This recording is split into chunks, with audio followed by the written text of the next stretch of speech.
Good evening. Today's date is May 29th, 2025. Time is 11 p.m. Now, the next video requires more than just a caption. It's Karoline Leavitt with her most recent press briefing. Now, it's no surprise that she's a mouthpiece for Donald Trump, so you have to take everything that she says with a grain of salt, or better yet, don't believe any of it.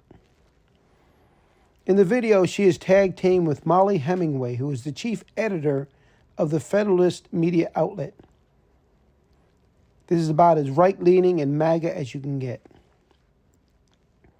Leavitt introduces her at the end of her initial comments during the briefing and allows her to spew her lopsided comments in regards to judges that have been standing in the way of Trump's illegal policies. Now, she was put up front by Leavitt and was given the first opportunity to speak. It was a calculated move to stir up the base with false and misleading information. Of course, we already expect that from Leavitt, so we just let her speak until she either runs out of breath or walks away from the podium in frustration. This video is longer than what I present. I really wouldn't waste my time looking at the entire video because the following excerpt is frustrating enough. Please add your comments and repost. Thank you. Last night, the Trump administration faced another example of judicial overreach. Using his full and proper legal authority, President Trump imposed universal tariffs and reciprocal tariffs on Liberation Day. Here in our new media seat today, we have the editor-in-chief of The Federalist, Mollie Hemingway. The Federalist is led by Mollie and Sean Davis and provides fearless journalism and coverage of politics and culture to millions of readers all over the world. Thank you for being here, Mollie, and why don't you please kick us off? Thank you, Caroline. Thank you. In the first Trump administration, there was an effort to stymie the agenda of Trump through the Russia collusion hoax perpetuated by many people in the media, including some people seated here, or the media outlets they represent, and other Democrats as well.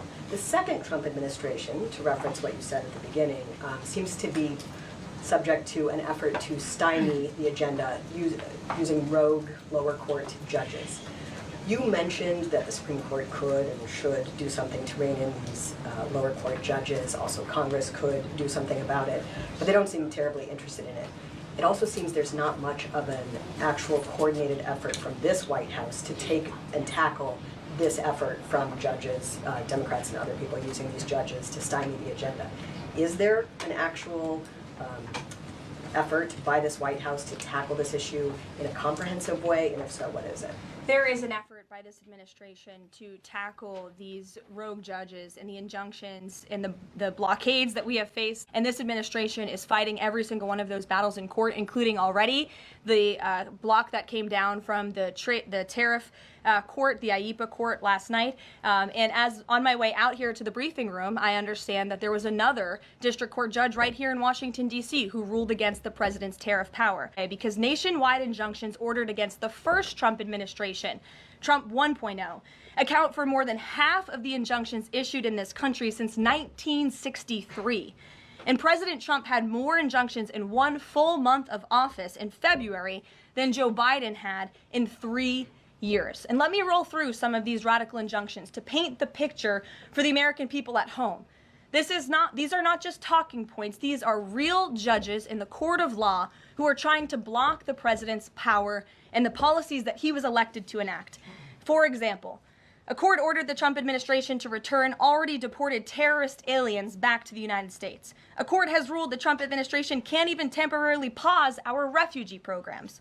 Courts prohibited the Trump administration from eliminating federal funding for child transgender surgery and mutilation, a practice that the American people overwhelmingly reject. A court also held that the Trump administration could not ban people experiencing gender dysphoria or mental health issues from serving in the military. Ridiculous. Courts prohibited the removal of transgender women from women's prisons despite potential physical harm to real women in those prisons, biological women.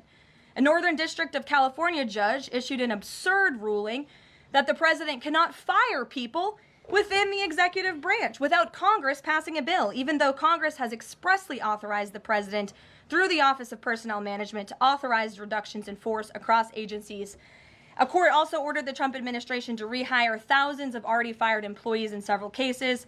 A federal judge blocked the Trump administration from defunding the Department of Education, another signature campaign promise that this president has the power to implement. Courts ordered the Trump administration could not eliminate funding for illegal DEI programs, hence the word illegal. These are illegal programs to begin with, and now the courts are trying to say this president can't roll them back. And a district court judge prohibited the president from issuing any categorical funding freezes. And then another court ordered on top of that the administration makes $2 billion of payments in 36 hours. These are just a few of the ridiculous orders that we have seen from lower district court judges every day, and we hope that the Supreme Court will weigh in and rein them in. But White House advisor Stephen Miller says it's judicial tyranny. Some people are calling it a judicial coup.